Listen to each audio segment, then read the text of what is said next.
What up, world? It's me again, ClarkBoyRob, back with another episode of True Stories over here on my page, my ClarkBoyRob page, on my Facebook, my Instagram, and my YouTube. And remember, if y'all want to go check out my YouTube page, it's Them Clark Boy. That's TheMClarkBoy'. That's Them Clark Boys on YouTube. And over here is ClarkBoyRob on Facebook and Instagram. You feel what I'm saying?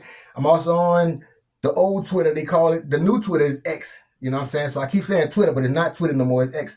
But anyway, first of all, I want to say if you are a low vibrational person, please delete yourself off my page.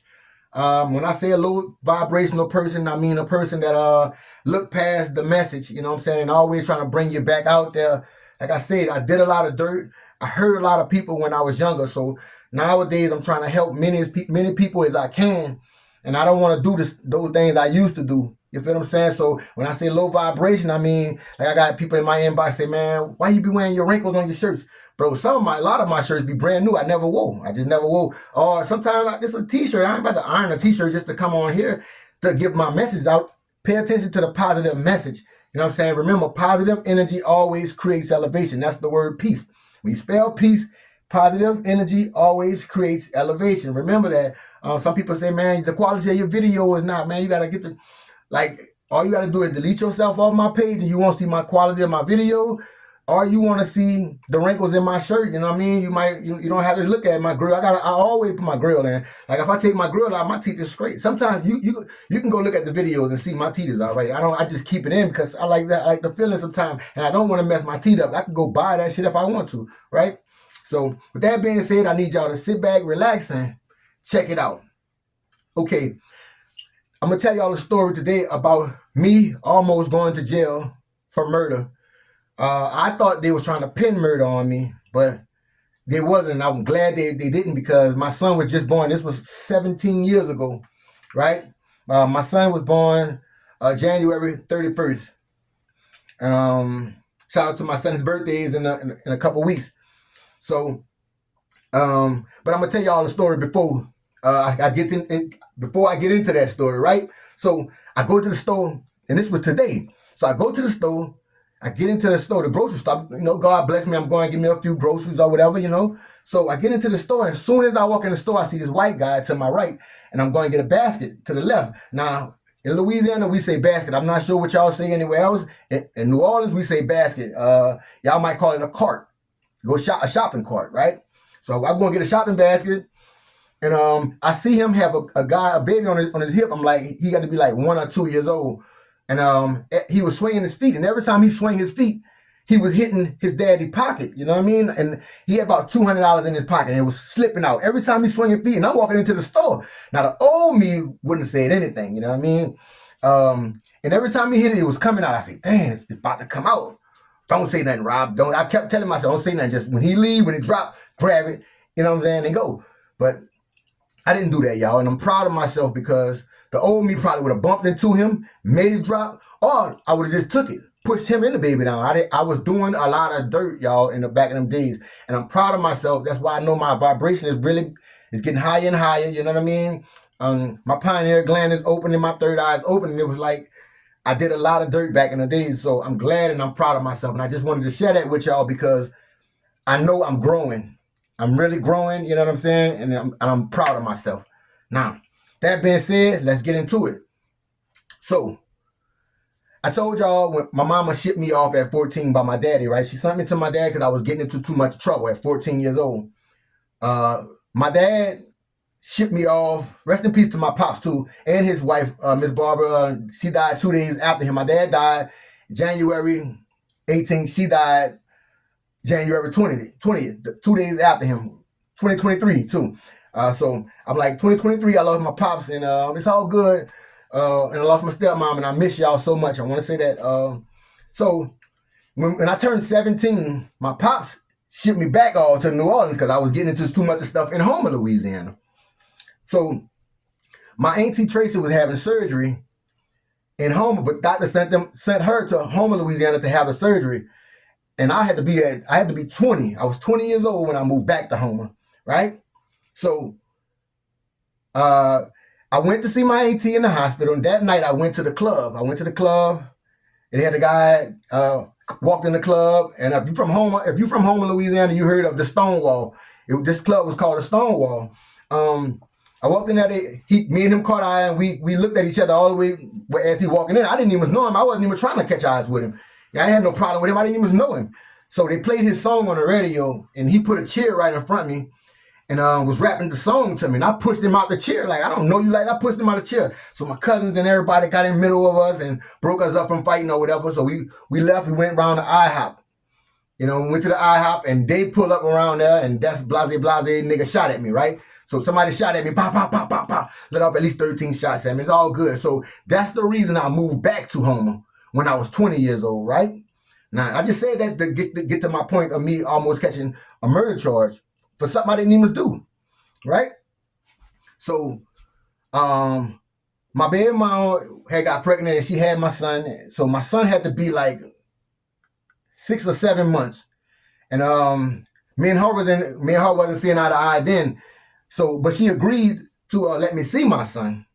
So we met up on the street. I parked to the left, and she parked to the right. So I got my son in the air. My brother was sitting in the truck, right?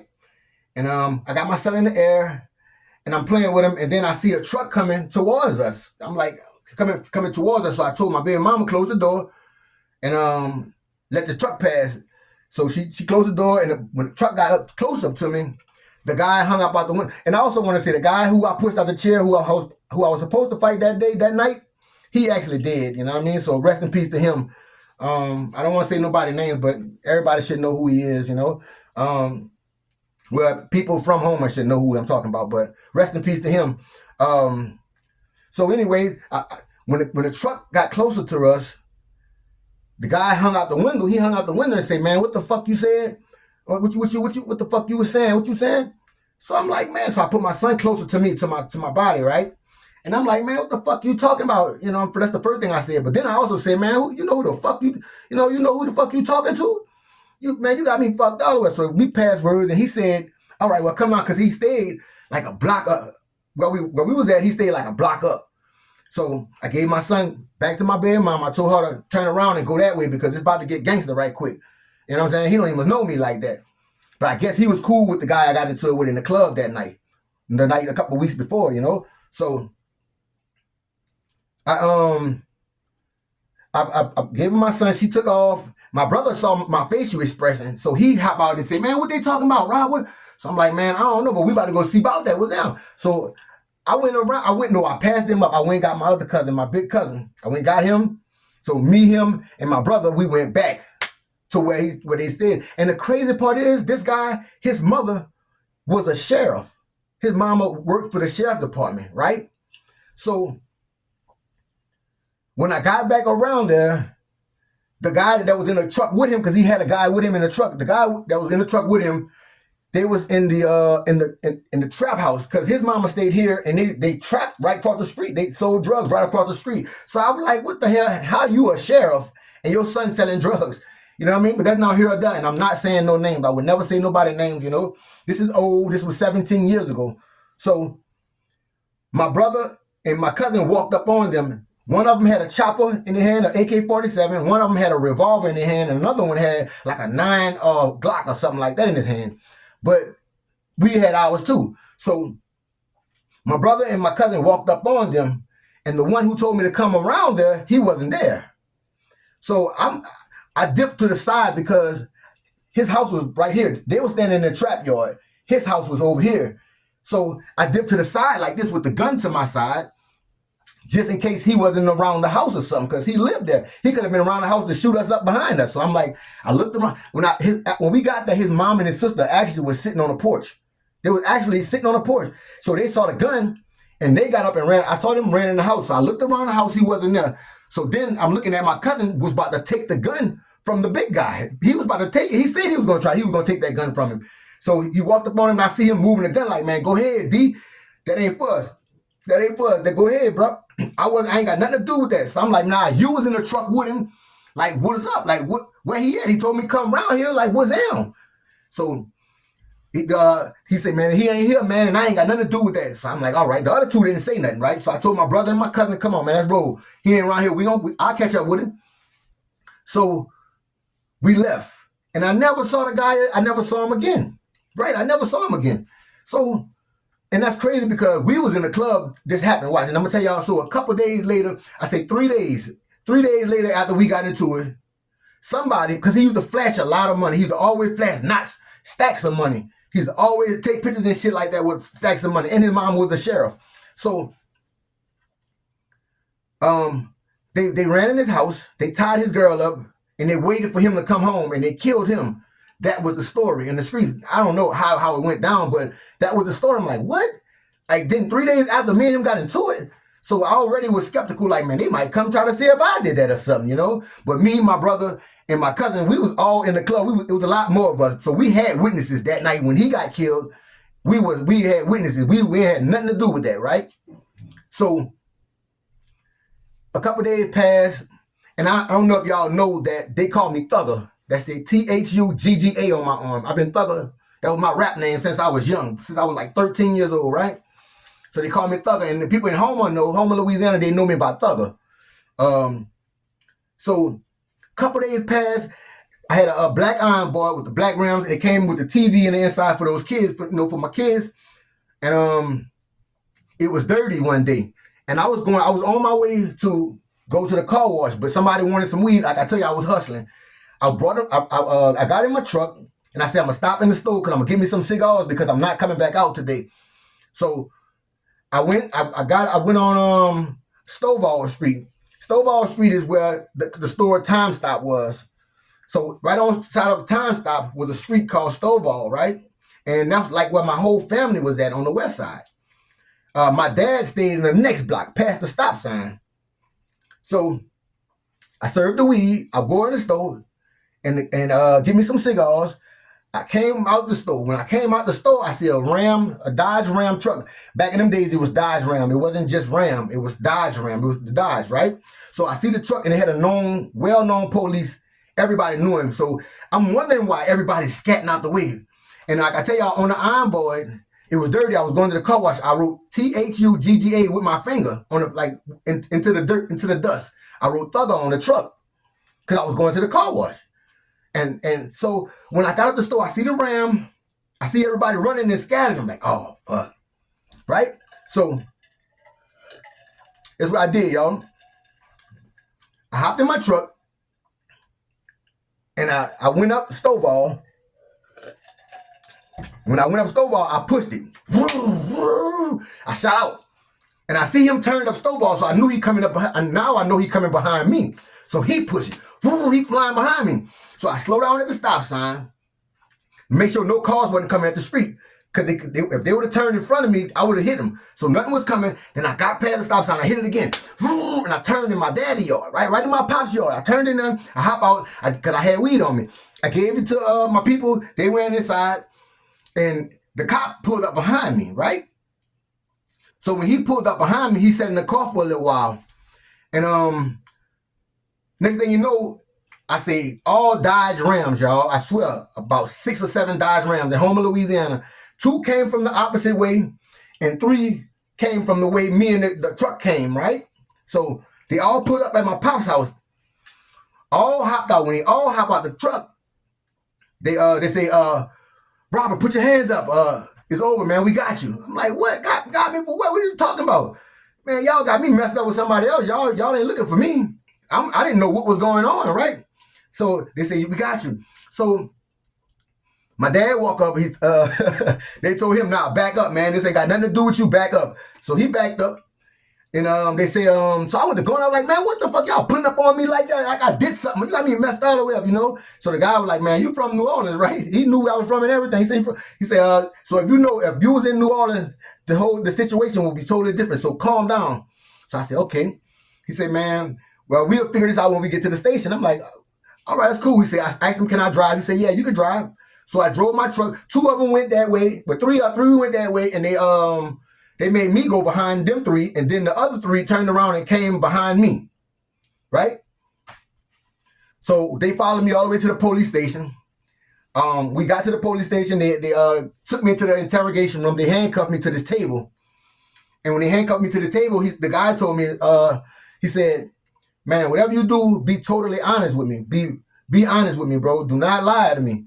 I'm like, all right, I ain't got nothing to hide anyway. I ain't got nothing to lie. I didn't do nothing to nobody. I don't know what y'all talking about. They was like, in my dad yard, they was like, man, you got a warrant out for your arrest, man, for murder. I'm like, what? Murder who?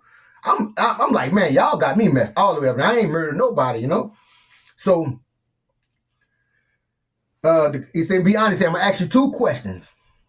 He said, did you say you was going to kill our suspect? They told me who they were talking about and who got killed. I'm like, no, I ain't never said I was going to kill him. He didn't do me nothing for me to kill him. We got into it, 3 days ago, but he didn't do anything for me to kill him. So he said, well, I'm going to ask you another question. Did you kill our suspect? I said, no, man, I don't got nothing to do with this, right? So they say, man, we're going to hook you up to the polygraph test. We're going to hook you up to the polygraph, and you just, whatever you do, man, be honest with me. So I said, okay, do it. I ain't got nothing to hide. Let's do it. So they unhandcuffed me, and they came, a white guy and a white woman came in the room. So they hooked me up to the polygraph test, and he said, I'm going to ask you these same 2 questions, man. Whatever you do, be honest and sit real still. I'm like, all right, let's do it. So he said, did you say you was going to kill our suspect, blase, blase? So I said, no. So they waited for a while. And right after that, the white cop, she said, he fell. So my heart dropped. I'm like, oh, man, they trying to pin a murder on me. I'm like, oh, man, I got scared. This was one of the scariest times in my life. So then he asked me the second question. He said, did you kill our suspect? I said, no. They waited for a little while. Then she said, he passed. And I'm like, oh, what a relief. Because when you heated, bro, you know what I'm saying? You never know.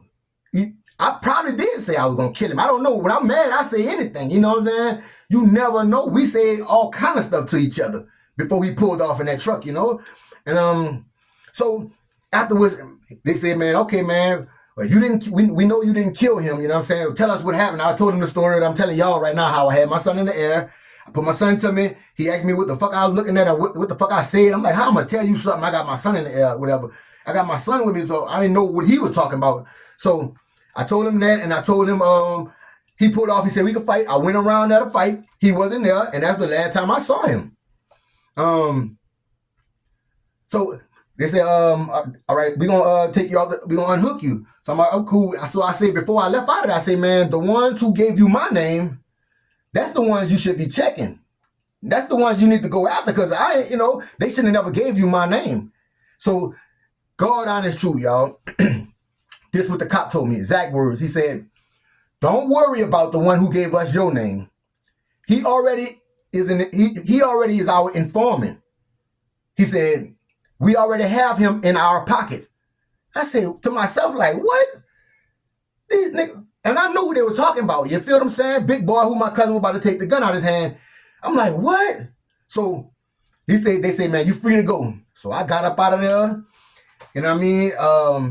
I got up out of there. I left out that building and I went back to the hood. I went and got my stuff from my peoples. And I told all my cousins that was like hustling or whatever they was doing back in them days. I said, bro, whatever y'all do, don't trust blase, dog. The police told me that he are their informant. He's an informant and he working for them. They got him in his pocket. They got him in their pocket, I swear. And I told my cousin them that, and I left that alone, man. I just thank God that they didn't pin that on me, you know what I'm saying? Like, trying to make me take a charge that I know I didn't do. I was telling them, like, man, I'm from New Orleans, bro. I'm used to playing over dead bodies. I'm used to playing football, man overboard, a bulldog, or anything. It took so long for the people to come get a dead body in the project. So we were not about to stop playing what we were doing. I guess we was children, we was kids. We played around the dead bodies. California beef, California gang wars. And I'm like, man, these dudes is not on that level for me to go to war with them. I'm like, I'm ready at all times. I told the police that. And I'm like, man, I would never, if I would have killed him, I wouldn't be sitting here right here with you. You know, I see the picture on the wall, and I know it is not no picture in there, so I know they looking at me through the glass. You know, um, but that was my story of almost catching a murder charge when I know I didn't kill him. You know what I mean? And I know my family members didn't kill him because we all was together the night he got killed. So rest in peace to the guy anyway, you know what I'm saying? Because I don't wish death or jail on nobody. Or jail, we say jail, but I don't wish that on nobody. I don't wish jail on nobody. I don't wish death on nobody. I hope everybody is alive and well out there. I want to say I appreciate all y'all from rocking with me and listening to my stories. I have a whole bunch more. In my little 39 years, I've been through a lot. I've seen a lot. I've done a lot. But that was my story when I almost caught murder. I almost caught a case. You know what I mean? I'm like, wow, God was with me because I know for a fact I didn't have nothing to do with that. I'm like, wow, I know they're not trying to pin this on me, you know, but it worked out fine. It worked out good. You know what I'm saying? I'm here to tell these stories with y'all, and I'm happy, I'm healthy, you know, and I'm doing well for myself. So I really appreciate everybody. So y'all know what I need y'all to do. Stay safe, think positive, and have a productive 2025. And that's coming from me, Clark Boy Rob. Peace.